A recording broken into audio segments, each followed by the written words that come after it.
ቢሸጥ ምን ያክል ያወጣል? እኔ እንጃ። ምንድነው ቤቱ? ሰላም ጤና ይስጥልኝ ውድ ተመልካች፣ እንዴት ናችሁ? ደህና ናችሁ ወይ? ሁሉ ሰላም፣ ሁሉ መልካም ነው፣ እግዚአብሔር ይመስገን። እኔ በጣም ደህና ነኝ። ዛሬ እየላችሁ የመጣሁት ምሳሌ ድራማ ክፍል 100 ነው። ይህንን ቪዲዮ ሰብስክራይብ እና ላይክ እያደረጋችሁ ተቀላቀሉ። እንግዲህ ቻናሉ የሁለገብ ቻናል ነውና ወደ ምሳሌ ድራማ አብረን ስንሄድ ድራማው እንግዲህ በአሁኑ ሰዓት በጣም ውስብስቡ የወጣና በጣም ግራ የገባው ድራማ ሆኖ እንደተገኘው ሁላችንም አብረን እንከታተላለን ማለት ነው።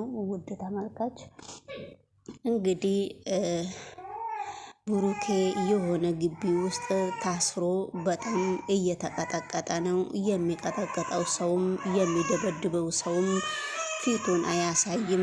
የብሩኬን እጅና የብሩኬን እግርና የብሩኬን እግሩ ረጃጅም ብቻና እንዴት እንደሚመታና እንዴት እንደሚደማ ብቻ ነው እያሳየ ያለው። ነገሮቹ ግን በጣም ከባድ እየሆኑ ነው ለብሩኬም። ብሩኬ ግን አሁን በአሁኑ ሰዓት ትልቅ ፈተና ውስጥ ቢኖርም ብሩኬ በጣም የሱ ህይወት ትንሽ ከበድ በሚል ሁኔታ ነው። ግን የብሩኬ ወንድም ለማንኛውም በጣም ደስ ብሎታል። ምክንያቱም ሞተ ብሎ ተስፋ የቆረጠ ሰው ነበረ። ነገር ግን በአሁን ሰዓት እሱ እየተደበደበም ወይ እንደታሰረ ድሮንም ያቃለና አሁን በህይወት እንዳለ በደንብ አርግቶ ነው የሚያውቀው ማለት ነው።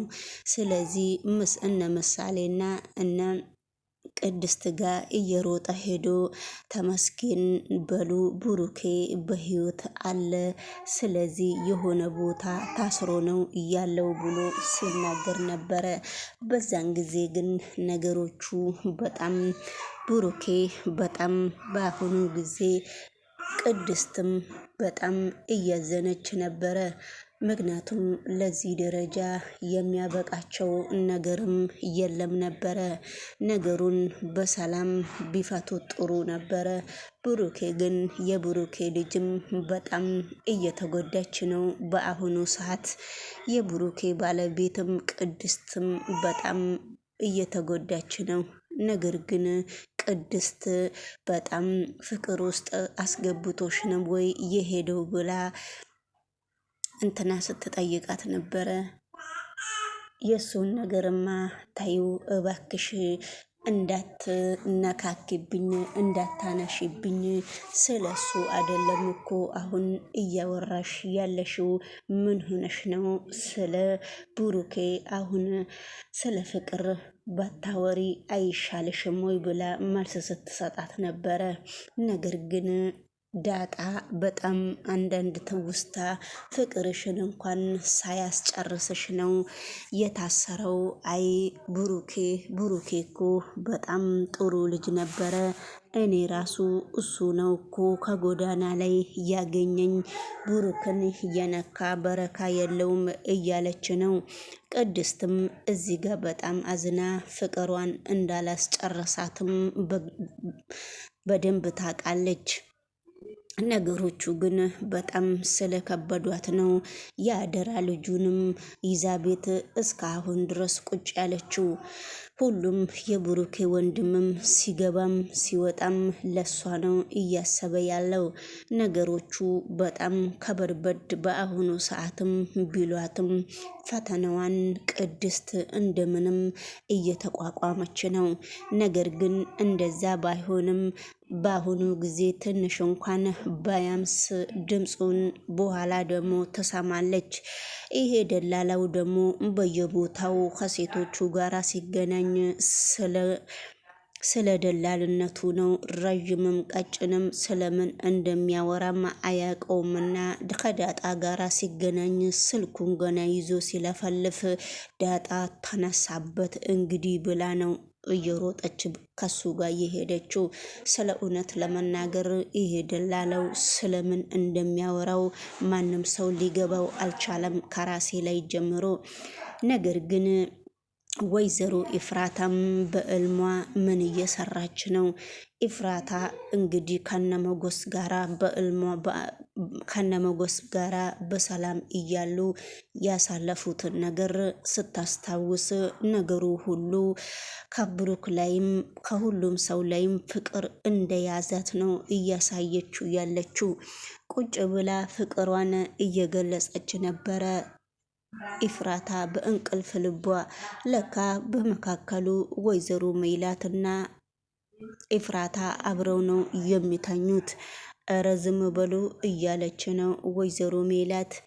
በሰላም ጊዜም ለካ አንቺ ከነሱ ጋራ ነው እያለሽው፣ አንቺስ ጉደኛዋ ነሽና ምን እየሰራሽ ነውና ምን ላይ ነው እያለሽው? ያንቺ ችግር ምንድን ነው? እስከ ዛሬ ድረስ እኔ ለካ ምንም ነገር አላወቅኩም። ችግርሽ ለካ ከነሱ ጋራ ነው። ለካ ምኑ ነው እንደዚህ የሚያረግሽ? እንዴት ነው እንደዚህ የሆንሽው? ችግርሽ ምንድን ነው?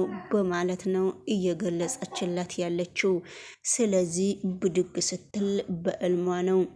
በእውነትም ተነስታ ኢፍራታ ጠይቂያት ነበረ። ምን እያረገሽ ነው ስትላት ነበረ። አይ እኔ እልም ላይ ነው ያለሁት፣ እየተኛው ነውና ምንም የማቀው ነገር የለም እያለቻት ነበረ። ነገር ግን በጣም ከባድ ጥያቄ ውስጥ ራሷን እንዳስገባች እንግዲህ የሚቀጥለው ቪዲዮም አብረን እንከታተላለን። ይሄንን ቻናል እናንተም ሰብስክራይብ እና ላይክ በማድረጋችሁ ብታበረታቱኝ በጣም ደስ ይለኛል። ውድ ተመልካች እንግዲህ ወደሚቀጥለው ቪዲዮም ስንሄድ ወይዘሮ ዳጣ ማንን ሰው በጣም እየፈራች ነው።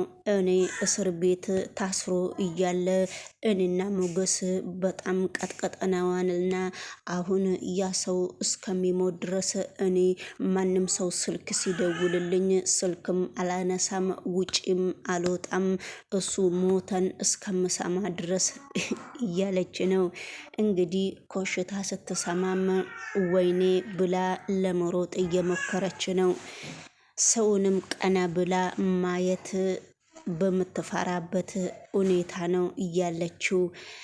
እንግዲህ ውድ ተመልካች ማለትም በጣም ከማይሆን ሰው ጋራ ገጥማለችና ማለትም በስተመጨረሻ ላይ እንግዲህ ቁማሯን እየቀጠለች ነውና አብረን እንከታተላለን።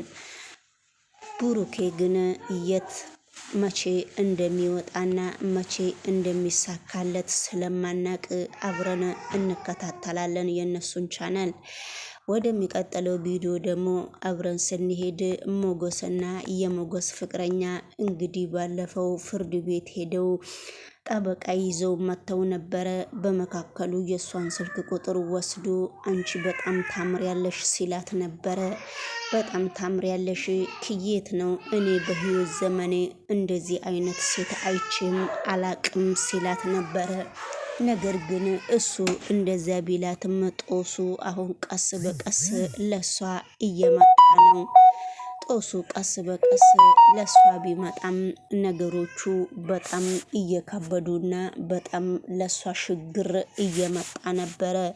ነገር ግን አሁን ሞገስ እሷን ቤት ትቶ ወደ ስራው ሲሄድ ስልክ ባለፈው ጠበቃ ሆናችኋለሁ፣ ንብረታችሁን በነጻ አስረክባችኋለሁ ያለ ሰውዬ በአሁኑ ጊዜ እንግዲህ እሷ ጋር እየደወለ ሉላን ታምራለሽ፣ አይንሽን ብቻ ልይሽና አንድ ቀን ከአንቺ ጋራ መተኛ ትፈልጋለሁ።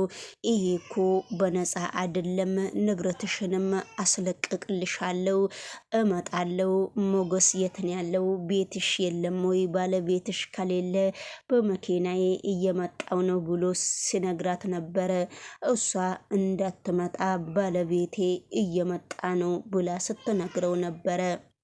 በመካከሉ ደንግጣ ለመጎስም ስትደውል መጎስ የማይሆን ነገር የማይሆን ስራ ላይ ነበረ ያለውት፣ ድንግጠሽ ነው ወደ እኔ የደወልሽውና ወዲያው ስራውን ትቼ እመጣለው፣ ምንድነው የሆንሽው? እየፈራሽው ነገር ስላለ አሁን ቶሎ ብለሽ ንገረኝ ሲላት የፈራው ነገር የለውም፣ ስራክንም ትተህ ለኔ ብለህም አትምጣ፣ ስራክን ስትጨርስ ቀስ ብለህ ትመጣለህ ስትለው ነበረ። አይ እንደዚህማ ተጨንቀሽ እኔም ጭንቀት እየገባብኝ ስለሆነ በመካከሉ አይሆንም ብሎ እሷ ከሌላ ሰው ጋራ ስልክ እያወራች አትምጣ ትሞታለክ እያለችውም ምንም ሊሰማትም ስላልቻለ እሱም እየሮጠ መጣና ስልኩን እያወራች ሰማ። ከማን ጋራ ነው እንደዚህ እየተጨናነቅሽ የምታወሪው? ችግርሽ ምንድነው ብሎ ሲጠይቃትም ከማንም ሰው ጋር አይደለም ብላ ስልኳን ደብቃ ነበረ። ስልኳን እያወራች ከወደ ኋላዋ ቁጭ አድርገው ነበረ። ሰውየውም ግን ኤሌ ካርድ ሳይቀዳ አይቀርምና መጎስ በጣም ደንግጦ ላንቺ እንኳን ጊዜ መስጠት አቅቶኝ በስራ ሁኔታ በጣም ቤት ቁጭ አድርጌሽ በጣም እያጨናነኩሽ ነውና ይቅርታ አድርግልኝ ሲላት ነበረ። ምንም ማለት አይደለም ብላ ስልኩንም አልዘጋችውም። እዛው ቁጭ ብላ ሉላ ስትንፋቀቅ ነበረ። ምክንያቱም አንድ ላይ ከገቡ ተጨረሱ ብላ ነው። እሷ ድሮንም እንግዲህ ፈሪ ነችና ከዝና ስርም እንደዛ ሆና እንደወጣች ስለሚያውቁ አንቺ ደግሞ መልከስከስ ነው እንጂ ሌላ ስራ የለሽም ይለኛል ብላ ነው። ላይክ አድርጉ። በሌላ ቪዲዮ እስከምንገናኝ ቅልሽ እንደገና ምን አውቅልሽ እቴ ሙዛ በወገቧ አርግዛ